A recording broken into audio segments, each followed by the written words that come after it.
आज के युवा यही कल का भविष्य है। इन बच्चों को सक्षम बनाना हो तो जरूरी है कि इनका मन सक्षम, एकाग्र और निर्मल बने। इसी दिशा में उठाया गया कदम है मित्र उपक्रम। मित्र यानी mind in training for right awareness, मन की सुयोग्य सजगता का अभ्यास। मित्र उपक्रम यह महाराष्ट्र शासन और विपश्यना रिसर्च इंस्टीट्यूट का एक संयुक्त कार्यक्रम है। इसके माध्यम से 5वीं से 10वीं तक के स्कूली बच्चों को रोजाना आनापान साधना का अभ्यास कराया जाएगा। इसमें हर रोज स्कूल आरंभ होते समय तथा समाप्त होते समय 10-10 मिनट आनापान करना अपेक्षित है। इससे लगभग 6 लाख शिक्षक तथा 2.5 करोड़ बच्चे लाभान्वित होंगे। आनापान शब्द बना है आन और अपान इन दो शब्दों से। आन यानी भीतर आने वाला सांस और अपान यानी बाहर जाने वाला सांस। आनापान साधना के अंतर्गत सहज स्वाभाविक सांस की निरंतर जानकारी बनाए रखने का अभ्यास किया जाता है। आओ 10 मिनट आनापान की साधना का अभ्यास करें। आनापान की साधना का अभ्यास करें। आराम से सुखपूर्वक बैठ जाएं। कमर, पेट, गर्दन सीधी रखें। आंखें बंद रखें। आंखें खुलेगी तो मन भटक जाएगा, तो आंखें बंद ही रहे। सारा ध्यान नासिका के द्वारों पर केंद्रित करके जानते रहें। सांस भीतर आ रहा है तो आ रहा है, बाहर जा रहा है तो जा रहा है, यही जानना है।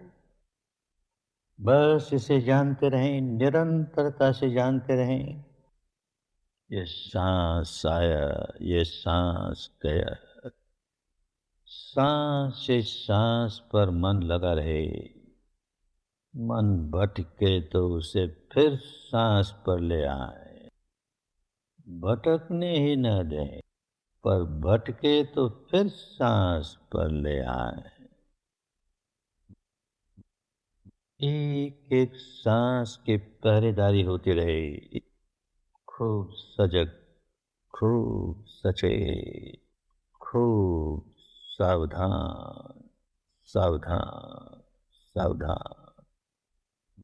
नियमित आनापान के अभ्यास से मन की सजगता और एकाग्रता बढ़ती है और यह बच्चों के मानसिक बौद्धिक स्तर पर गुणवत्ता युक्त विकास में मदद करती है। इसके द्वारा व्याकुलता, चिंता, तनाव, हीन भावना, क्षोभ, क्रोध, द्वेष, लालच, भय, एकाग्रता का अभाव, बेचैनी, आलस इनसे छुटकारा मिलने लगता है और बच्चों में एकाग्रता, स्मरण शक्ति, स्वयं शासन, जागरूकता, सतर्कता, निर्णय क्षमता, आत्मविश्वास, रचनात्मकता, कार्यक्षमता, आनंद, सद्भावना इन गुणों का विकास होता है। अभ्यासात मन लागत नव्हतं, आता अभ्यास करावासा वाटतोय. मन शांत राहतं, चिडचिड होत नाही. मुलींमध्ये मिळून मिसळून राहावंसं वाटतं. मला आनापान केल्यानंतर प्रसन्न वाटतं, मूड चांगला राहतो. आनापानामुळे माझ्या अभ्यासात स्पीड वाढली. टीचर जे फळा सांगतात ते मला कळायला लागले आणि खेळामध्ये चपळता आणि एकाग्रता वाढते. पहिली माझी एंट्री आणि पकड दोन्ही चालत नव्हते आणि मी खेळाच्या बाहेर बसायचो. आता खेळाच्या आत लागलो. जेव्हापासून मौन करायला लागले तेव्हापासून माझ्या अभ्यासात वाढ झाली. त्याचप्रमाणे अजून जे दुसरे 4 चौघांमध्ये चांगलं बोलता यायला लागलं. मी एक खेळापेक्षा आणि खेळांमध्ये भाग घ्यायला लागले. घरी आईवडिलांना मदत हे करायला लागली. पहिले मला शाळेत यायला कंटाळा यायचा, आता मी रोज शाळेत येतो. मी कालांतराने खूप आजारी पडायचो, पण हे आनापान नियमित केल्याने शाळेमध्ये तर आम्ही करतोच, पण घरीसुद्धा सकाळ आणि संध्याकाळ ह्या दोन्ही वेळात आम्ही करतो. हे आनापान याच्यामुळे बराचसा आजारामध्ये मला सुधार झाली आहे. कॉन्सन्ट्रेशन वाढलं, त्यामुळे अभ्यासही वाढला. पर्सेंटेजचं माहिती नाही, पण नॉलेज खूप वाढलं. पुस्तकं वाचायची मला आवड निर्माण झाली वेगळ्या प्रकारची. आधी मी मस्ती करायचो, आता मस्ती नाही करीत. आधी खेळत नव्हतो, आता खेळतो. जेव्हा सर्वप्रथम सगळ्यात पहिल्यांदा आनापान आपल्या शाळेत हा उपक्रम सुरू झाला, तेव्हा असं वाटायचं कशाला करायचं आहे आनापान, काय मिळतं यांनी, आणि मनात सारखी विचार येत राहायचे. असं मन भटकायचं सारखं सारखं. पण नंतर मग हळूहळू जशी सवय होत गेली तसं आम्ही आनापान, म्हणजे आपण सगळेच आनापान करू लागलो आणि मग मनाची एकाग्रता वाढली. होय, मुख्यतः हा फायदा झाला की मनाला शांतता मिळते आणि त्याचप्रमाणे अभ्यासात मी प्रत्येक विषयामध्ये कॉन्सन्ट्रेट करू शकतो. मला आधी जे विषय आवडायचे नाही त्या विषयांमध्ये पण मला आता आवड निर्माण व्हायला लागली, पण त्या टक्क्यांमध्ये पण फरक पडला. आणि गणित खूप कठीण वाटायचं आणि गणिताच्या शिक्षकांची भीती वाटायची. आता अनापान केल्यामुळे मला गणित पण सोपं झालं आणि शिक्षकांची भीती वाटत नाही. मागच्या वर्षी थोडे कमी मार्क होते आणि या वर्षी जास्त मार्क भेटली. अनापानने पेपरात मार्क जास्त आम्ही कबड्डीच्या टीम आमची लय पुढे जाते. जिकडे जिल्हास्तरीय जाते तिकडे 1 नंबर येतो आमचा. विक्रमगड जिल्हास्तरीय आम्हीच्या धावण्यात 3 नंबर आला माझा. हे बदल आमच्या अनापानामधूनच झाले. अक्षर सुधारलं, खेळायला मजा वाटते. अनापान रोज बोवायला मजा वाटते. घरचे सगळे विचार विसरून जातो आणि शाळेत आला आणि मनाला शांती भेटते अनापाना केल्यावर. मला माझ्या स्वतःच्या गोष्टी स्वतःलाच करूशी वाटतात, दुसऱ्या कोणाला नाही देऊशी वाटत. म्हणजे घरातले जसं कामं भांडे वगैरे असं मला स्वतःच करूशी वाटतं. परत आईवडिलांच्या रोज पाया पडूशी वाटतं, देवाची पूजा करूशी वाटते रोज. आणि ना याच्यामुळे मला खूप छान वाटतं. मला पहिले झोपच येत नव्हती, परंतु आता अनापान केल्यामुळे मला चांगली झोप लागते व अभ्यास करण्यासाठी मी लवकर उठतो. मला आधी इंग्रजी आणि गणित हा विषय फार कठीण जायचा, आता तो सोपा जातो. आधी खूप मुलांशी भांडायचो पण आता भांडत नाही. अनापान करतो तेव्हा आम्हाला कोणत्याही शिक्षकाचा राग येत नाही, कोणाला वाईट बोले वाटत नाही. आणि अनापान केलं तेव्हा आम्हाला आमच्या आता अभ्यासाकडे खूप लक्ष जातं आहे. अनापानामुळे सर्व राग चीड हे सर्व संपूर्ण नष्ट झालेले आहे. आत्ताच्या गुरुपौर्णिमेला मी खूप चांगल्या प्रकारे सूत्रसंचालन केलं आणि मी आधी खूप घाबरायचो पण आता घाबरत नाही. अनापानमुळे मला भीती वाटत नाही आणि मी मित्रांशी आनंदाने वागतो. नियमित आनापान के अभ्यास से शिक्षक भी लाभान्वित होते हैं. छात्रों को शांत करने का कष्ट तथा समय बच जाता है. विद्यार्थियों को अनुशासित तथा नियंत्रित करने का काम कम होता है. सिखाते समय आनंद उत्साह का अनुभव होता है. तनाव और थकान दूर होती है. मन शांत तथा संतुष्ट रहता है. शारीरिक और मानसिक स्वास्थ्य सुधरता है. कार्यक्षमता और आत्मविश्वास बढ़ता है. परस्पर संबंध सुधरते हैं. स्नेह भाव बढ़ता है. मध्ये अनेक सकारात्मक असे बदल झालेले आहेत. अभ्यासामध्ये त्यांची एकाग्रता वाढलेली आहे. त्यांच्यामधली जे भांडणं वगैरे होती ती कमी झालेली आहे. विद्यार्थ्यांमधला ताणतणाव जो आहे तो सुद्धा कमी झालेला आपल्याला दिसून येतात.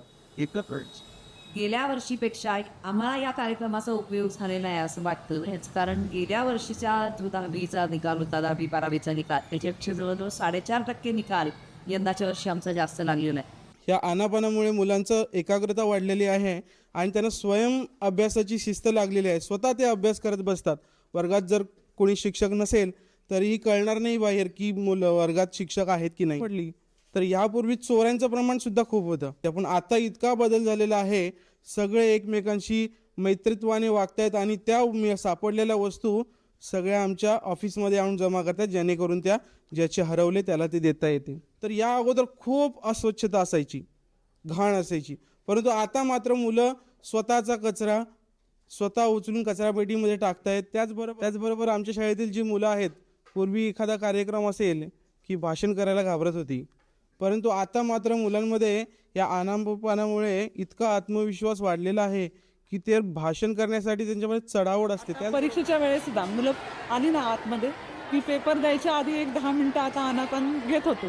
तर तोही मुलांना छान फायदा झाला की बाई आम्ही केलेला अभ्यास आम्हाला लगेच आठवला, आम्हाला छान उत्तरं पटपट लिहिता आली. म्हणजे पूर्वी आम्हाला खूप वेळ आठवायला लागत होतं, आता तसं काही होत नाही आहे.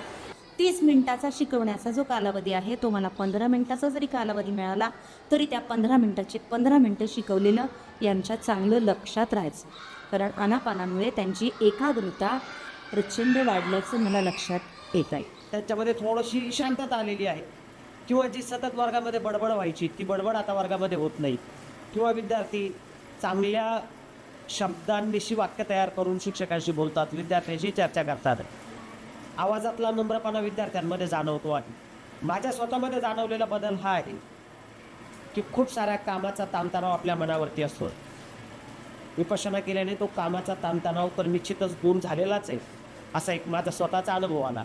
आणि विशेष म्हणजे अध्यापन करताना जी एकाग्रता असावी लागते किंवा मन लावून विद्यार्थ्यांना शिकवलं जातं, मन लावून विद्यार्थ्यांकडे बघितलं जातं, विद्यार्थ्यांच्या अडीअडचणी प्रथम समजावून घेतल्या जातात. ह्या गोष्टींमध्ये विपश्यनेमुळे चांगला परिणाम जाणवलेला आहे. सभी स्कूलों में नियमित आनापान हो, इस हेतु विपश्यना रिसर्च इंस्टीट्यूट ने एक सरल ढांचा तैयार किया है, जिसके अंतर्गत हर स्कूल में कम से कम एक शिक्षक को मित्र प्रशिक्षण पूरा करना आवश्यक है.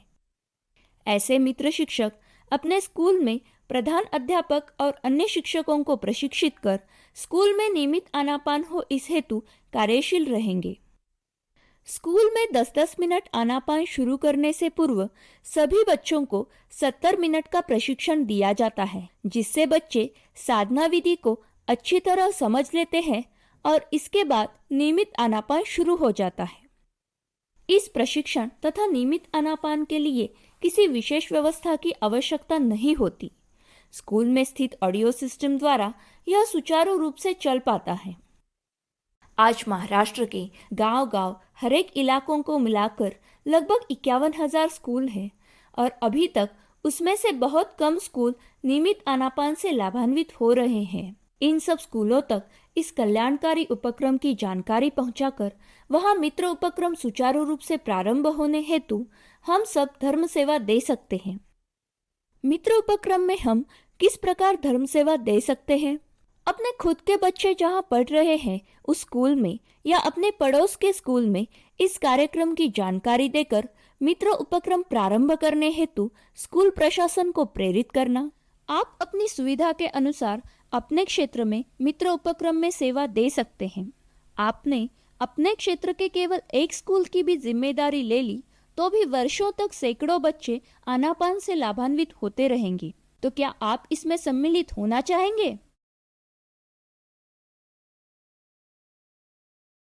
धर्मलाभी होने में सहायक होती है 10 पारमिताएं, जिसमें से एक पारमी है दान की. भगवान ने कहा है, सब दानम धम्म दानम जिनाति. सभी दानों में श्रेष्ठ है धर्म का दान. तो आओ पूज्य गुरुजी के इस धर्म संकल्प में हम सम्मिलित हो जाएं और करोड़ों बच्चों तक आनापान साधना पहुंचाने में सहायक बनकर अपनी पारमिताएं बढ़ाएं.